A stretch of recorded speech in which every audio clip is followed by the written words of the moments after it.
How rich is Harry? Did Neville and Luna end up together? Could Mad-Eye Moody see through Potter's invisibility cloak? And why couldn't Harry communicate with Dumbledore's portrait after his death?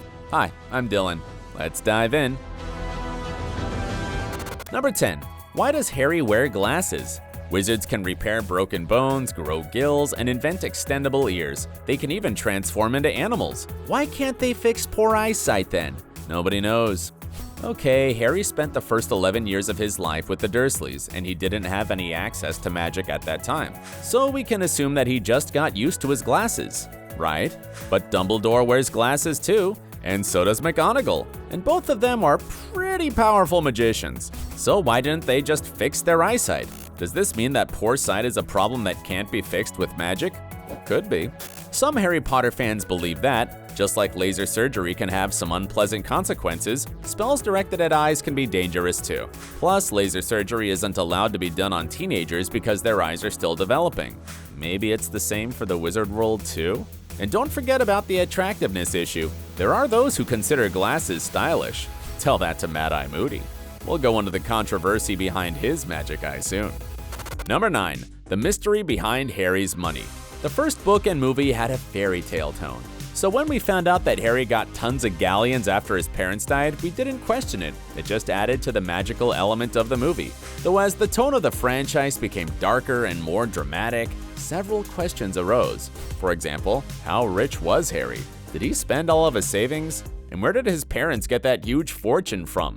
Money questions are always fun to discuss. According to fans' calculations, Harry's fortune is estimated, in Muggle terms, to be around $300,000. Jesus Christ! And that was just at the beginning of the franchise. After Harry turned 16, he inherited even more money. Looks like the Potters were indeed a very special wizard family. According to what JK Rowling revealed after all the books were published, Harry's parents inherited all this money from James's father, who was a famous magician, Fleamont Potter. Wait, you've never heard of Harry's grandparents before? That's not surprising.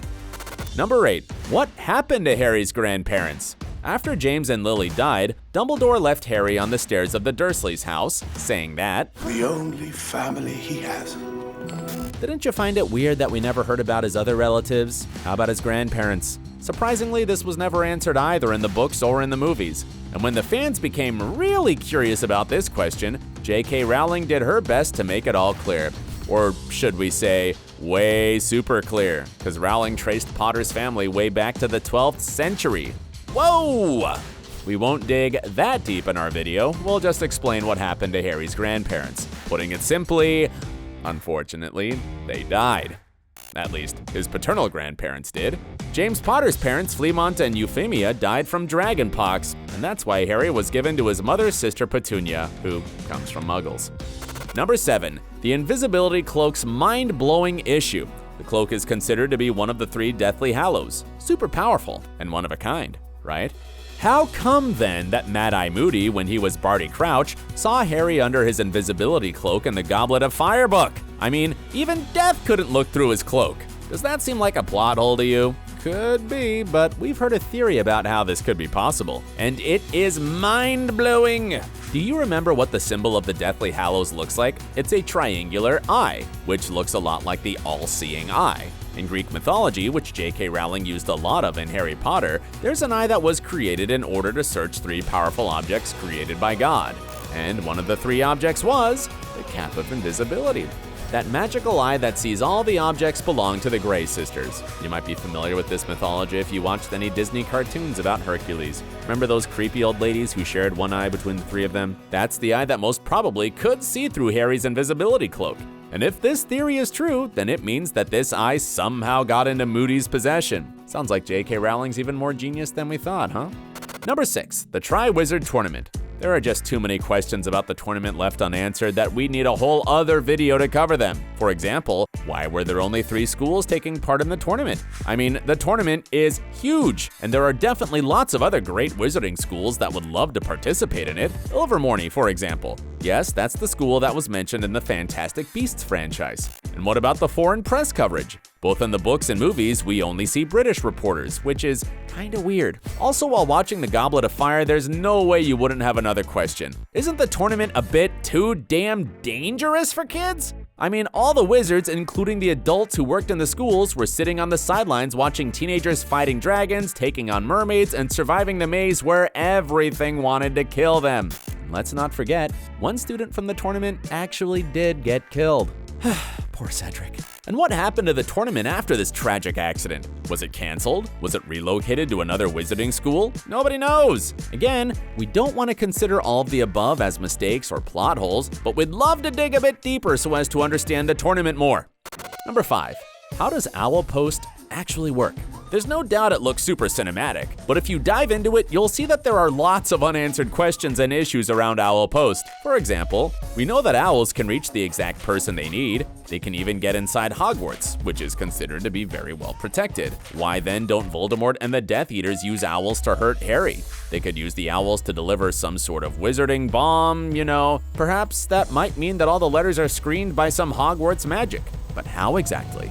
And how did Dobby manage to intercept Harry's letters in the second movie? Another question about Owl Post is related to the first movie. Why were there dozens of owls flying to 4 Privet Drive? Wasn't it too risky? Because Muggles would definitely notice that. Hey, JK, please tell us more about the owls. Number 4, the mystery of the pensive. The next question is, how does the pensive work? When you put a memory into it, can you still remember it for yourself? Otherwise, how would you know what you put in the pensive, right? That's a pretty tricky question. It seems like you still have some trace of the memories that you store in the pensive, but you can't get into any real details. At least, it looked like that in Dumbledore's case, because he remembered about the memories he wanted to share with Harry. Another tricky question here is how Dumbledore could discuss those memories with Harry. I mean, will he still remember the conversation he had with Harry in the pensive about the memories afterwards? Or not? And what about that trace left in his mind about the memories he stored? Would it bother him? Because memories are not just memories. They're always linked to emotions. So even if you forget something, you might feel an afterglow of that particular memory. Told you. Tricky questions. Number 3, did Harry, Ron, and Hermione finish school? The books and movies never gave an answer to this question, even though it's a pretty important one, especially if you take into account that the whole story revolved around Harry, Ron, and Hermione studying at Hogwarts. Luckily, JK Rowling did answer it. And the funny thing here is that her answer is just like many of you would imagine it to be. What do you think? Did Hermione go back to do her nastily exhausting wizarding test? Of course she did. She's Hermione. And what about Harry and Ron? Did they return to Hogwarts and studying? Nope. Surviving that dark battle proved they were worthy of being in the Auror department. And let's be honest, Harry and Ron were never too much into studying, were they?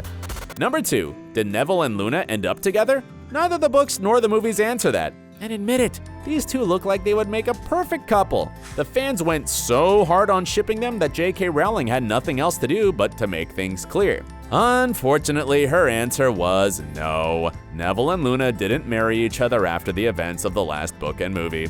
According to Rowling, Neville married Hannah Abbott.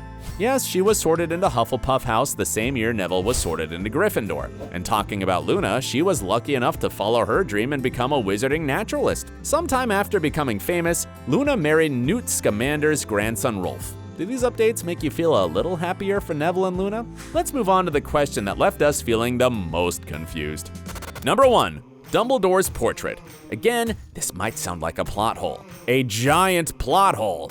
But deep inside us, there's always hope that JK Rowling is so genius that she managed to hide some mind-blowing explanation behind it. The big question is, why didn't Harry ask Dumbledore's portrait all the questions he had about the Horcruxes? It was located in Hogwarts, and we all know that the portraits talk in the Harry Potter world. Maybe Dumbledore didn't know where all the Horcruxes were hidden, but he at least knew about some of them. And maybe his painted copy could have explained that to Harry?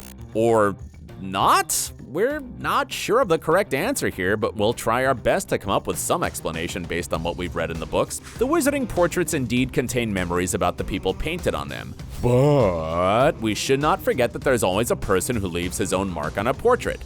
The painter. Each painter has his own feelings about the person he paints, which means that the final result he gets is not the actual person, but simply its projection. The painter paints the person as he saw him or her.